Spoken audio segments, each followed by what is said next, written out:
Les pluies diluviennes qui se sont abattues ces derniers jours sur le nord du Liban ont viré au cauchemar pour les habitants de Hayat Tanak, le quartier le plus pauvre de Tripoli. Zahra vit dans cet abri de fortune avec ses 5 enfants et son mari depuis bientôt 3 ans. La crise économique les a fait basculer dans la précarité et la pauvreté absolue.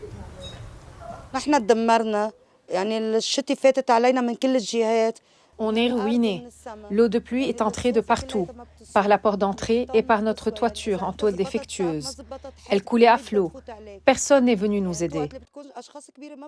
Le refoulement des eaux d'égout et la pluie ont inondé notre maison.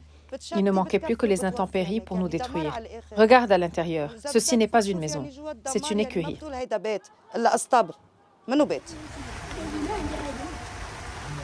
L'aide internationale aux réfugiés syriens suscite rancœur et jalousie dans le bidonville.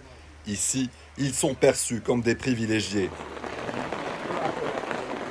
Abou Yassine ne mâche pas ses mots. Le mourtar autoproclamé de la partie libanaise de Hayat Tanak dénonce l'indifférence et l'inertie déconcertante des autorités. L'ancien président disait qu'on se dirigeait vers l'enfer. Nous sommes plutôt à 7 pieds sous terre. En enfer, au moins, c'est vite fait. Nous brûlons d'un coup et c'est fini. Mais là, nous sommes coincés et cela ne présage rien de bon. C'est ainsi que nous vivons. Nous plaçons des seaux un peu partout, à l'intérieur de nos maisons. On ne nous autorise pas à couler une chape en béton. Les Syriens, eux, font ce qu'ils veulent. Ils ont bâti tout un quartier. Je suis libanais et on m'en empêche. Les inondations plongent dans le désarroi les habitants de ce bidonville construit illégalement il y a plusieurs décennies. Salma habite dans ce 2 pièces depuis 25 ans.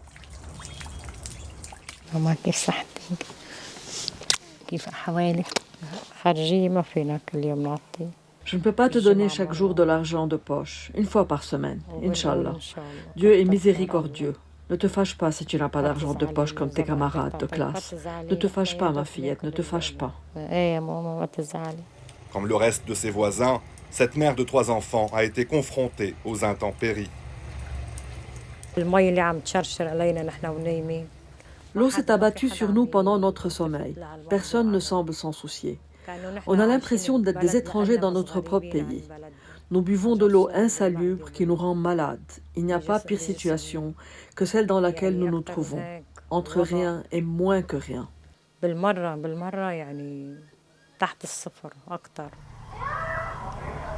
Près de la sortie du quartier, les bennes à ordures débordent dans des eaux d'égout et de pluie stagnantes.